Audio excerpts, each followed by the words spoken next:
Hello, good evening. My name is Eddie Valadez, and here I am confirming that it's me doing the presentation. And my motor is the optical control.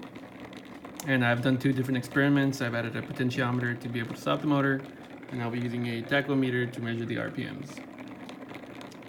And the way the motor works is initially the paper blade that's here should be in the opto-interrupted channel.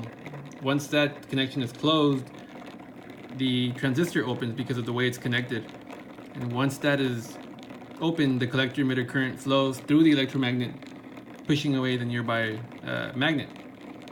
And then once the blade is outside of the channel, then the current is closed, and then there's no current going to the electromagnet.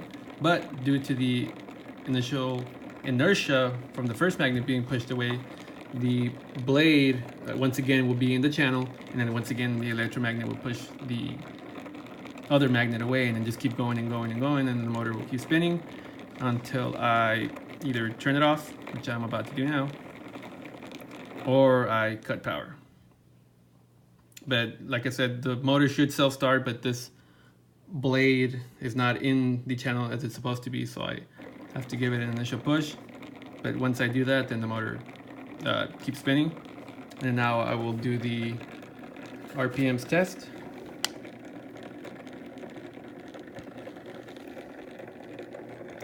So right now it's about 600, almost 600 RPMs, and it usually hits around 2000. But for sake of saving time, I won't record the whole process, but I'm only giving 4.5 volts right now, and as you can see, it keeps escalating. And as far as the 5 questions that I answered, first of all, if you switch the polarity of the battery, no, the shaft will not rotate backwards. The only way to do that is to have the windings the opposite direction, and obviously the rotor will turn the other way. And is the motor self-starting? It should, but like I said, since I put the it should be this way initially, but I glued this blade incorrectly. But yes, the motor is self-starting. How would you control the speed of the motor? Well, I can do that with the potentiometer. I can keep it going all the way up until it hits the maximum speed that it can, or I can turn it all the way to the right and stop it completely.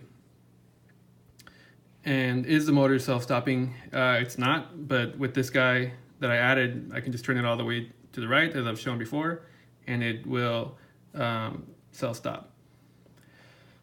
And last but not least, will the motor work under AC power?